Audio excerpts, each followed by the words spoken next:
আসসালামু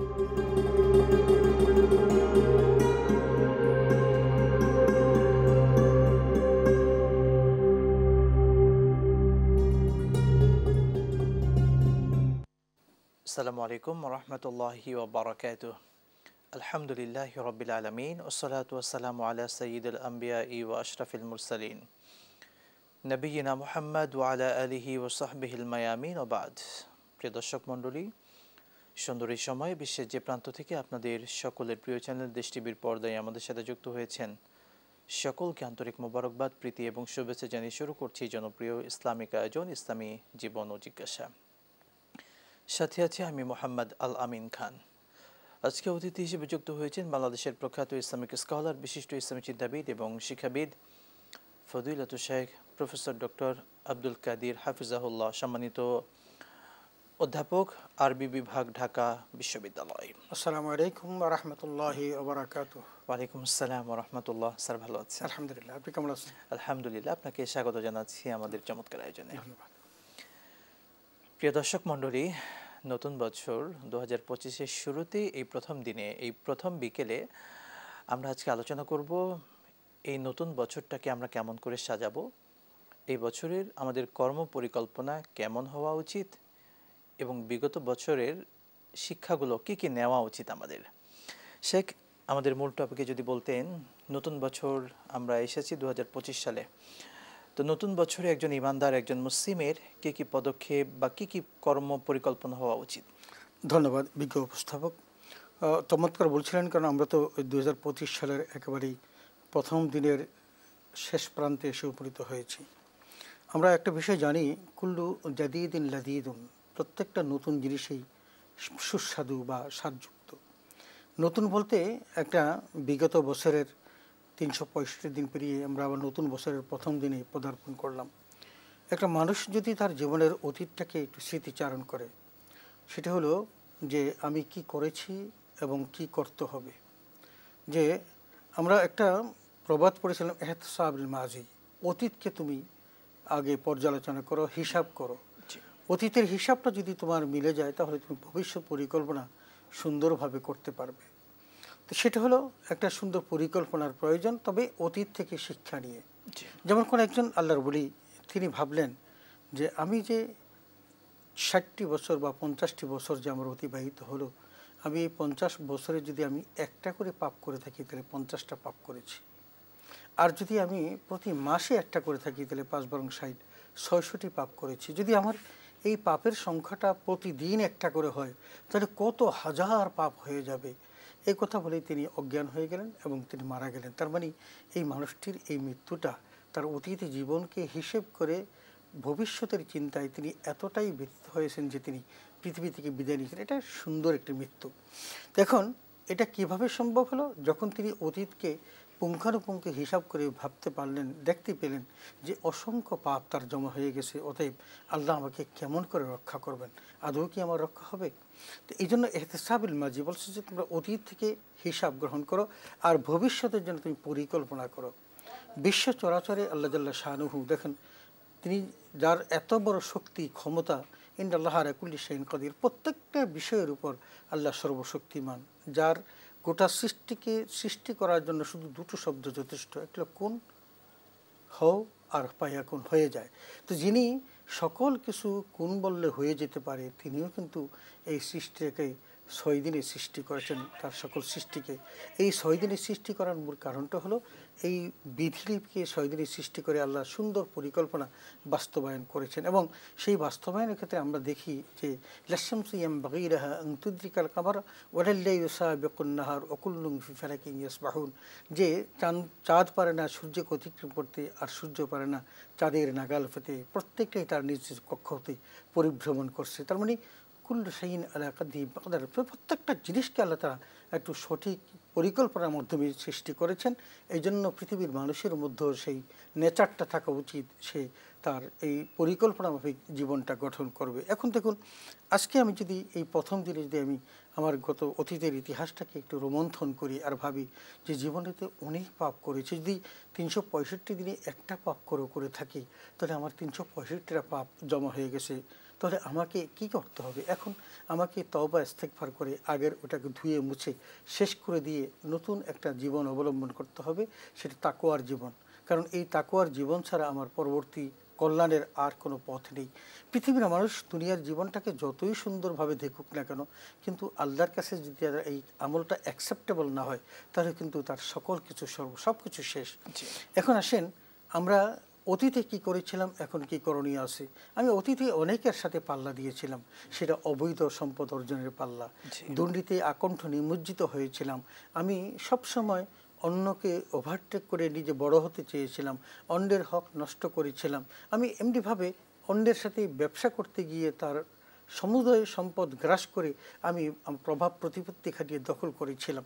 এই বিষয়গুলো যখন আমার সামনে আসে, তখন আমার মনে হয় যে একটা আমি অসুস্থ প্রতিযোগিতায় নিমজ্জিত হয়েছিলাম। এখন আমার কি দরকার? আমার একটা সুস্থ প্রতিযোগিতার দরকার। সেই প্রতিযোগিতা কি? আল্লাহ তাআলা পবিত্র কোরআনে আমাদেরকে বলেছেন, ওয়াসারিউ ইলা মাগফিরাতিম মির রাব্বিকুম ওয়া জান্নাতিন আরদুহাস সামাওয়াতু ওয়াল আরদ। আল্লাহ বলছেন যে তুমি প্রতিযোগিতা করো। কিসের প্রতিযোগিতা? সেটা হলো আল্লাহর কাছে ক্ষমা পাওয়ার প্রতিযোগিতা এবং জান্নাতে প্রবেশের প্রতিযোগিতা। তুমি লা তাতামান্নাউ মা ফাদ্দালাল্লাহু বা'দাকুম আলা বা'দ।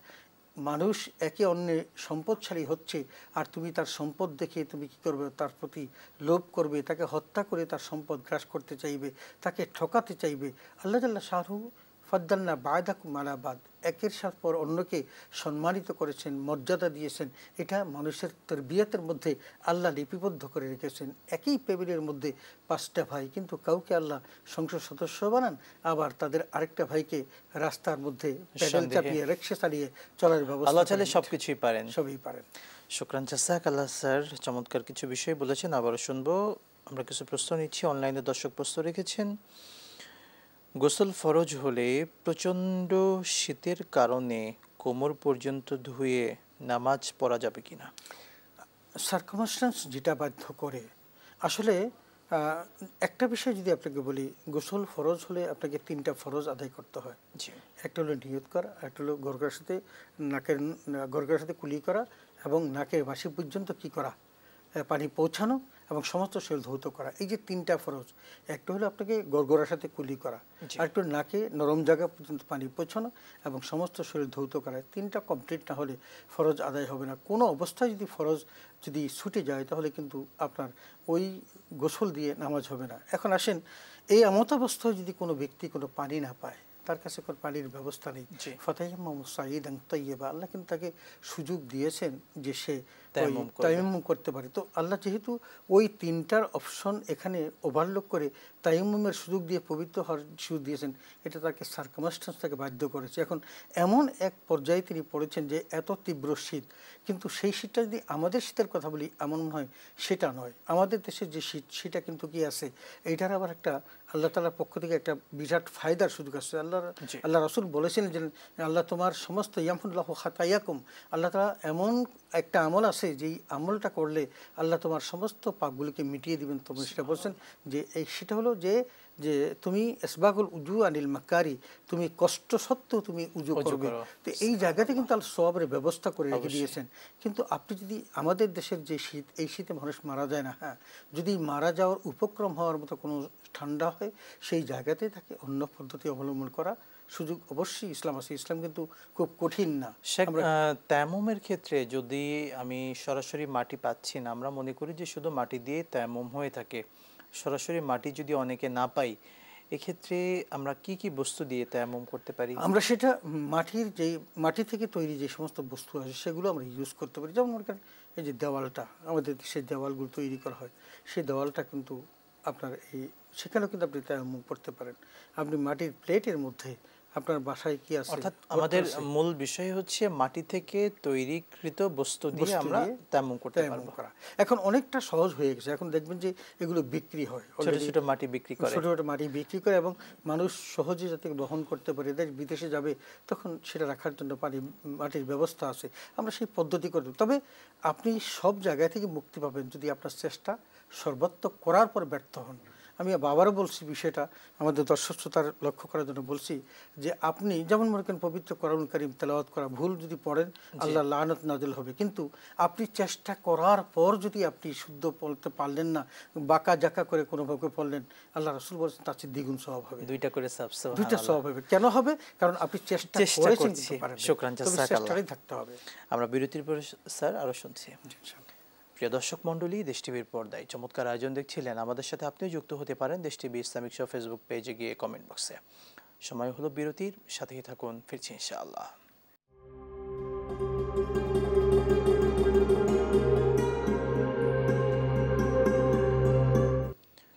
বিরতির পর আরও একবার স্বাগত জানাচ্ছি আপনাদের প্রিয় চ্যানেল দেশ টিভির পর্দায় প্রিয় আয়োজন ইসলামী জীবন ও জিজ্ঞাসায়।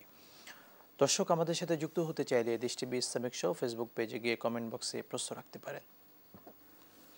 আজকে আমরা আলোচনা করছিলাম নতুন বছরে একজন ইমানদার, একজন মুসলিমের কর্মপরিকল্পনা কেমন হওয়া উচিত। সেখানে আমরা প্রশ্ন নিচ্ছি, ওয়াশিং মেশিনে নাপাক কাপড় যদি ধৌত করা হয় তাহলে সেটা পাক হবে কিনা? নাপাক কাপড় ধৌত করলে যদি সেই সাথে আরও কাপড় চোপড় থাকে সেটা নাপাক হয়ে যাবে। আসলে কিন্তু নাপাক কাপড় অন্য কাপড়ের সাথে হোক আর নিজ কাপড়ের সাথে হোক, এটা ধৌত করার জন্য সবচেয়ে বড় যেই নির্দেশনাটি সেটি হলো ওই নাপাক জায়গাটি আগে পরিষ্কার করে প্রথমে পরিষ্কার করে প্রথম এটা পরিষ্কার করে নিয়ে তারপর যদি তিনি ওই ওয়াশিং মেশিনে দেন তাহলে সেটা দেওয়ার কোনো সমস্যা নেই। কিন্তু যদি ওখানে রেখে তিনি পরিষ্কার করতে যান, হ্যাঁ, যদি সেখানে অন্য কোনো কাপড় না থাকে তাহলে এটাই যদি থাকে তাহলে তার মেশিনের যে পরিষ্কার করার ব্যবস্থা আছে তাতে হয়ে যাবে। কিন্তু যদি নাপাকটা পরিবর্তন যদি বেশি হয়ে যায় এবং সেখানে কাপড়ের সংখ্যা বেশি থাকে তাহলে সেখানে অনেক সময় ওই নাপাক অন্যের মধ্যে ছড়িয়ে যাওয়ার সম্ভাবনা থাকে। এই নাপাকি কাপড়ের নাপাকের পানিটা অন্য কাপড়ের সাথে এটা মিশ্রিত হলে আবার নাপাক হয়ে যাওয়ার সম্ভাবনা থাকে। এই জন্য যদি নাপাক স্পষ্ট হয়, বোঝা যাওয়ার মতো অবস্থা হয়, তাহলে সেটাকে পরিষ্কার করে নিতে প্রথমে ধুয়ে ফেলে ধুয়ে ফেলতে। শুকরান জাযাকাল্লাহ। আমরা আরেকটি প্রশ্ন নিচ্ছি, কারো যদি নাম পরিবর্তন করে তাহলে তাকে কি পুনরায় আকিকা করতে হয়? আসলে নাম পরিবর্তন করার জন্য আকিকার কথা নয়, আকিকা করতে হয় একটা নবজাত শিশুকে আল্লাহ তাআলা যেন হেফাজত করেন, সুন্দরভাবে বর্ধনের ব্যবস্থা করেন, সেই নিরাপদ নির্বিঘ্ন একটা সুন্দর জীবনের জন্য এই আকিকা। তাও এটা আকিকাটা রাসূল আকরাম সাল্লাল্লাহু আলাইহি ওয়াসাল্লামের সুন্নত। তিনি যেটা করেছেন যে তার নাতিদের আকিকা তিনি করিয়েছেন, অন্যান্য সাহাবীদের সন্তানদের আকিকা করিয়েছেন, এমনকি রাসূল সাল্লাল্লাহু আলাইহি ওয়াসাল্লাম বড় হয়ে নিজের আকিকাও নিজে করেছেন। সুতরাং এটা আকিকা করাটা মানে রাসূলের একটা সুন্নত পালন করা। আর ছোট্ট বাচ্চাদের আকিকা সপ্তম দিনে যদি করা হয় তাহলে সে বিভিন্ন রকমের ধরেন অশোভন যে হাতছানি থাকতে পারে, শয়তানের থাকতে পারে, বা জিন ভূতের আসর থাকতে পারে, অন্য রকমের কোনো ব্যাধি থেকে আক্রান্ত হওয়া থেকে, কোনো ছোঁয়াচে রোগ থেকে আক্রান্ত হওয়া থেকে আল্লাহ তাআলা হেফাজত করেন। এই জন্য নাম যদি পরিবর্তন করতে হয়, নামের সাথে আকিকার সম্পর্ক নেই। শুকরান জাযাকাল্লাহ। আরেকটি বিষয় শেখ, ব্রাশ করলে মিসওয়াকের সুন্নাত আদায় হবে কিনা? ব্রাশ এবং মেসওয়াকের মধ্যে একটু পার্থক্য হলো এই যে মেসওয়াকটা হলো রাসূল সাল্লাল্লাহু আলাইহি ওয়াসাল্লামের যে সুন্নতটা সেটা হলো যে আমরা যে মেসওয়াকটা ব্যবহার করি তারই নতুন ডাইমেনশনটা হলো এখন এই করা, মেসওয়াক করা। তবে মেসওয়াক তো বিভিন্ন প্রাকৃতিক উপাদান দ্বারা করা হয়, এতে হক আদায় হয়ে যায়, হক আদায় হবে এমনটি না। তবে রাসূল যে ঢাল দিয়ে করেছেন সেটা করাটা সুন্নত। তার মানে এটা এই কারণে সুন্নত যে রাসূল সাল্লাল্লাহু আলাইহি ওয়াসাল্লাম সেই ব্যবহারটা এমনভাবে করেছেন যে নামাজ পড়তে যাচ্ছেন, পকেটে আছে, আপনি দেখবেন এখন সৌদি আরব গেলে যে ওই ইমাম সাহেব নামাজ পড়ার আগে পকেটে নেয়, নিয়ে এরকম 2-3টা টাকাতে দিয়ে তারপরে, এটা হলো সুন্নত। তো এইটা করতে হলে আপনার ব্রাশ দেওয়া সম্ভব না, কারণ মিসওয়াক তো কাঁচা থাকে। যেমন রাসূল আকরাম সাল্লাল্লাহু আলাইহি ওয়াসাল্লাম যখন ইন্তেকাল করেন তখন ইন্তেকালের পূর্বেও কিন্তু হযরত আয়েশা সিদ্দিকার ভাই আব্দুর রহমানের কাছ থেকে তার এটা মেসওয়াকটা চেয়ে নিয়েছিলেন এবং মৃত্যুর আগে তিনি কি করেছিলেন, এবং এটা যদি উম্মতের জন্য কষ্ট না হতো তিনি এটা ওয়াজিব করে যেতেন। এত খুব মূল্যবান একটা আমল। সুতরাং এটা রাসূল যে উপাদান দিয়ে করেছিলেন সেই উপাদান ব্যবহার করাটাই উত্তম। শুকরান জাযাকাল্লাহ।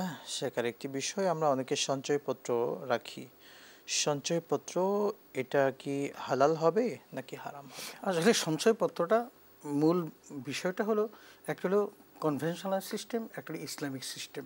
আপনি যদি কনভেনশনাল সিস্টেমে যে কোনো জিনিসই করেন না কেন সেটা হালাল হবে না, হারাম হবে। ওই আহাল্লাহুল বাইআ ওয়া হারামার রিবা এটা একটা স্লোগান, কিন্তু মূলত বিষয় যেটা সেটা হলো এই, যেটার সাথে সুদের সম্পৃক্ততা আছে সেটাই হারাম। এখন আপনি যদি ইসলামিক কোনো কনসেপ্টের ভিত্তিতে যদি আপনি করেন, তাহলে সেই ইসলামিক কনসেপ্টটা বিলং করে একটা শরিয়া বোর্ড দ্বারা, এবং তারা নিয়ন্ত্রণ করে। আপনি সুদমুক্ত থাকার জীবন অবলম্বন করার জন্যই আপনি সেখানে যাচ্ছেন, এটার জন্য রেসপন্সিবল হবেন যারা এটা ওখানে মেনটেন করেন। আপনি কিন্তু আল্লাহর কাছ থেকে বেঁচে যাবেন। সুতরাং সঞ্চয়পত্র বা এই যদি আরও যে সমস্ত উপাদানগুলো আছে ব্যাংকের মধ্যে, এগুলো যদি শরিয়া সম্মত না হয়, তাহলে অবশ্যই এটা হারাম হবে, হালাল হবে না। শুকরান জাযাকাল্লাহ শেখ সবশেষ যে বিষয়টি আমরা জানতে চাই, আজকের মূল টপিক নতুন বছর। আমরা একজন মুসলমানরা আসলে কি পরিকল্পনা নিয়ে এই বছরটি কাটালে এটা আমাদের জন্য ভালো হবে? আমরা যদি সেভাবে বলি, তাহলে একেবারে মুদ্রা বিশ্লেষণ না করতে পারলেও সংক্ষেপে দিয়ে একটা কথা বলি। একটা হলো তাকওয়ার জীবন অবলম্বন করা। কারণ আপনি যাই করেন না কেন, আল্লাহ তাআলা আপনার এই তাকওয়াটা, ইন্নাল্লাহা লা ইয়ানজুরু ইলা সুওয়ারিকুম ওয়ারিকুম ওয়ালাকিন ইয়ানজুরু ইলা কুলুবিকুম ওয়া আমালিকুম, আপনার কলব এবং আপনার আমল কি, এটাই কিন্তু আল্লাহ দেখবেন। আপনি কত অর্থবিত্তের মালিক, কত সুন্দর চেহারা, এটা কিন্তু আল্লাহর কাছে বেশি না। সুতরাং ইন্না আকরামাকুম ইনদাল্লাহি আতকাকুম, আল্লাহর কাছে সবচেয়ে উত্তম ব্যক্তি সেই যে তাকওয়াবান। এরপর আসেন আপনি 5 ওয়াক্ত নামাজ, অনেক নামাজ আপনি কাজা দিয়েছেন, এই বছর আপনি পরিকল্পনা করেন যেন আপনি কখনো নামাজ কাজা করবেন। এমনকি পারলে আপনি ইমামের পিছনে গিয়ে 5 ওয়াক্ত নামাজ আদায় করবেন। 3 নম্বর হলো কোরআন তেলাওয়াত করা। আপনি পরিকল্পনা নেন যে আপনি কোরআন তেলাওয়াত করবেন। এমনকি এটাও করতে পারেন যে আপনি ইচ্ছে করলেন যে আপনি কোরআন একটু একটু করে আপনি কী করবেন, মুখস্থ করবেন। তো এই মুখস্থ যদি করেন তাহলে কি ফায়দাটা কি? রাসূল বলেছেন, মান কারাআল কোরআন ফাসতাযহারহু ফাহাল্লা হালালাহু ওয়া হারামা হারামাহু আদখালাহুল্লাহুল জান্নাহ ওয়া শাফাউ ফি আশারাতিন মিন আহলি বাইতিহি কুল্লুহুম কাদ ওয়াজাবাতিন নার। যদি সংক্ষেপে বলি, কোনো ব্যক্তি যদি কোরআন মোতাবেক জীবন গঠন করে, তাহলে আল্লাহ তাআলা তাকে জান্নাত দিবেন। জান্নাত তার সুসংবাদ। তো এটা আপনি অবলম্বন করতে পারেন। আপনি ভালো বই পড়তে পারেন, একটা ভালো সঙ্গী আপনি তৈরি করতে পারেন। যে আমি অতীতে অনেক খারাপ মানুষের চলাফেরা করেছি, কারণ আমি যাদের সাথে চলি তাদের সাথেই কিন্তু আমার হাসর হবে। তাহলে আমি কেন এই খারাপ মানুষের সাথে চলবো? আমি এই বছর থেকে নতুন কিছু বন্ধু জোগাবো যারা আমাকে কাল কিয়ামতের মাঠে ত্বরান্বিত করবে। এটাও আপনি করতে পারেন। আপনি সবসময় নিজেকে তৈরি করবেন যে আমি একটা পুত পবিত্র মানুষের জীবন অবলম্বন করতে চাই, আমি আমার জীবনটাকে সুদমুক্ত রাখতে চাই, দুর্নীতিমুক্ত রাখতে চাই, খারাপ বেফাস কথা বলা থেকে নিজেকে আমি নিবৃত রাখতে চাই। এই সমস্ত বিষয়গুলো দিয়ে আপনি আপনার পরিকল্পনার মধ্যে নিয়ে আসেন এবং সেটাকে বাস্তবায়ন করার জন্য যদি আপনি চেষ্টা করেন, তাহলে আল্লাহ তাআলা শাহরুহ আপনাকে সেই তৌফিক দিবেন। কারণ আপনি যেই কাজটাই করেন না কেন, এটা যদি আল্লাহর কাছে অ্যাকসেপ্টেবল না করাতে পারেন, গ্রহণীয় না করাতে পারেন, তাহলে কোনো মূল্য নেই। যেমন হযরত ইব্রাহিম আলাইহিস সালাম আল্লাহর নির্দেশে কিন্তু কাবা ঘর তৈরি করেছেন, কিন্তু তারপরেও আল্লাহর কাছে বলেছেন, রব্বানা তাকাব্বাল মিন্না ইন্নাকা আনতাস সামিউল আলিম, হে আল্লাহ, তুমি আমাদের এই কর্মটাকে, বাবা বেটা যেই কাজটা করেছি, এটা তুমি কবুল করে নাও। হযরত ইব্রাহিম সালামের সুন্নত হলো আমরা নামাজ পড়লেও যেন আল্লাহর কাছে বলি, আল্লাহ তুমি আমার নামাজটা কবুল করে নাও, আমার সিয়ামটা কবুল করে নাও, আমার যত নেক আমল আছে এগুলো কবুল করে নাও। এই যে পদ্ধতি এবং পন্থা, এটা মোমেন এটা করতে পারেন এবং এই পরিকল্পনা মাফিক যদি তার জীবনটাকে বাস্তবায়ন করেন, তাহলে তিনি মানজিলে মাকসুদে অবশ্যই পৌঁছতে পারবেন, এতে কোনো সন্দেহ হবে না। ইনশাআল্লাহ আমরা সেই প্রত্যাশায় নতুন বছরের অপেক্ষায়। শেখ, আপনাকে অসংখ্য ধন্যবাদ। আপনাকে ধন্যবাদ। ধন্যবাদ দেশ টিভির সকল কলাকুশলীকে যারা আমাদেরকে এই সুন্দর সুন্দর কথাগুলো বলার এই প্ল্যাটফর্মটা তৈরি করে দিয়েছেন। শুকরিয়া। প্রিয় দর্শক, নতুন বছরে আমরা এই পরিকল্পনা নেই বিগত বছরে যেটা হয়েছে সেটার জন্য আল্লাহর কাছে ক্ষমা চাই, এবং বিগত বছরের চেয়ে যেন আমার এই নতুন বছর এটি সুন্দর হয়, উত্তম হয়, এবং এই একটি বছর আমরা এই চিন্তা করি যে এটি হয়তো আমার জীবনের শেষ বছর। এই চিন্তা করে পরকালের যে পাথেয়গুলো দরকার সেগুলো আমরা অর্জন করি এই একটি বছরে। আল্লাহ সুবহানাহু ওয়া তাআলা আমাদের প্রত্যেককে এই বছরটিতে সুন্দরভাবে চলার তৌফিক দিন। আমিন। বিদায় নিচ্ছি। আসসালামু আলাইকুম ওয়া রাহমাতুল্লাহি ওয়া বারাকাতুহু।